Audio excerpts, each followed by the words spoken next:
কৃষি বিপ্লৱ সূচনা কৰিছে চৰাঞ্চলবাসীয়ে। উল্লেখযোগ্য যে বৰক্ষেত্ৰীৰ মধ্য কাজিয়াচৰত মাকৈ খেতিৰে লাভৱান ছাদ্দাম হুছেইন নামৰ এগৰাকী সফল কৃষক। AGR 55 বীজ সিঁচি 18-20 কুইণ্টেল উৎপাদন পাবলৈ সক্ষম হৈছে কৃষকগৰাকী। কাপলাবাৰীস্থিত ইউছুফ আলীৰ মৰমী বীজ ভাণ্ডাৰৰ পৰা কিনিছিল উন্নত মানৰ বীজ। AGR পাইনিয়ৰ চিড প্ৰাইভেট লিমিটেড গোৱালপাৰাৰ পৰা শংকৰাচাৰ্য ৰাভা আহি চৰাঞ্চলৰ মাকৈ খেতি পৰিদৰ্শন কৰিলে। এতিয়া চৰাঞ্চলৰ বিভিন্ন প্ৰান্তৰ কৃষকে ভিৰ কৰিছে ছাদ্দাম হুছেইনৰ মাকৈ খেতি চাবলৈ। মোৰ নাম মোহাম্মদ ছাদ্দাম হুছেইন। কিমান মান খেতি কৰিছে আপুনি ইয়াত? মই 3 বিঘাৰ ওপৰত খেতি কৰিছোঁ বৰ্তমান। হয় হয়। কাৰ পৰা লৈছিলে বীজটো? বীজটো ইউছুফ আলীৰ পৰা লৈছিলোঁ। ইউছুফ আলী দোকানী কয়, তাৰ পৰা লৈছিলোঁ। কেনেকুৱা হৈছে খেতি আপোনাৰ ইয়াত? খেতিখন ভালে হৈছে, কিন্তু আৰু ভাল হ'লাক হয়।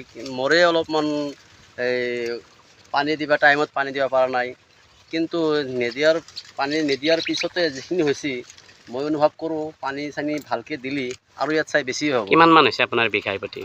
বিঘা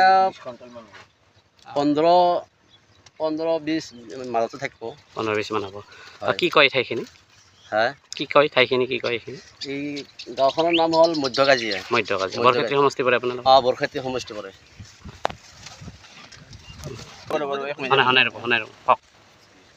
কি খেতি কৰিছিলে এইটো? মই খেতি কৰিছোঁ AGR 55 মাকৈ খেতি, পাইনৰ মাকৈ খেতি। মাকৈ খেতি কৰিছে। মই AGR 55 পাইনৰ এই বীজটো মই ভালে পাইছোঁ।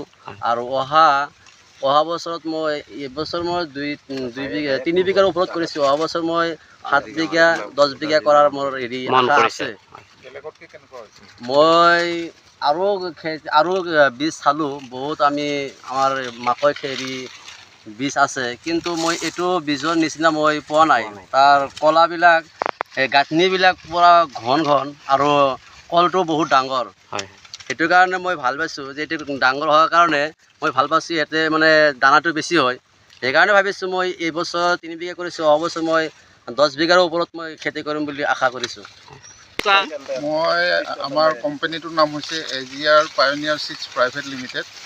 আমাৰ এইটো হেড অফিচ আছে মনাকচা বুলি কয়, গোৱালপাৰা ডিষ্ট্ৰিক্টত। আমি কেইজনমান অসমৰে থলুৱা উদ্যোগী 2020 চনতে এই কোম্পানীটো গঠন কৰিছিলোঁ। এইটো উদ্দেশ্য লৈ যে আমি কৃষকসকলক যাতে উন্নত জাতৰ গুটি দিব পাৰোঁ, সেই হিচাপে এই বছৰ আমি মাকৈ বীজটো আনিছিলোঁ। এইবাৰ আমাৰ প্ৰথম এই মাকৈ বীজটো আমি AGR 55 নামেৰে বজাৰত এৰি দিছিলোঁ। তাতে আমি যিবিলাক জেগাত আমি চাইছোঁ, সব জেগাতে ধৰক খেতিয়কৰ আমাৰ ফলবিলাক ভালেই হৈছে, আৰু তেওঁলোকে আশা কৰিছে যে এই বীজটো কৰিলে বেলেগতকৈ উৎপাদন বেছি হ'ব বুলি তেওঁলোকে কৈছে। আৰু সেইকাৰণে মই নিজেই আজি ফিল্ডখন চাব আহিছোঁ। খেতিয়কসকলক এইটোৱে আশা দিব খুজিছোঁ যে যিহেতু আমি কৃষিভিত্তিক এখন ৰাজ্য, আৰু আমাৰ সকলো বীজ বহিৰ ৰাজ্যৰ পৰা আহে, বিশেষকৈ হায়দৰাবাদৰ পৰা এই গুটিবিলাক আমাৰ অসমলৈ আহে। যাৰ কাৰণে কি হয়, কেতিয়াবা খেতিয়কে লগা বস্তুটো নাপায়।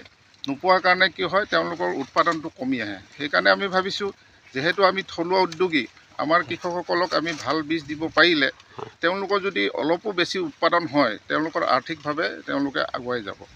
আৰু থলুৱা হিচাপে মই এইটোৱে আশা কৰোঁ যে তেওঁলোকৰ যদি কালি কিবা অসুবিধা হয়, খেতিত যদি কিবা প্ৰব্লেম হয়, তেনেহ'লে আমাক নিচেই কাষতে পাব। গতিকে আমি তেওঁলোকৰ লগত সদায় থাকিম।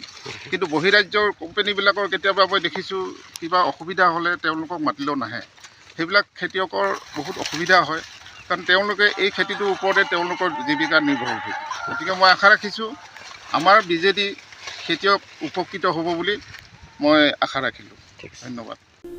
নলবাৰীৰ পৰা চানবৰৰ সহযোগত ৰিংকু ৰায় চৌধুৰীৰ এক বিশেষ প্ৰতিবেদন, নিউজ নাও।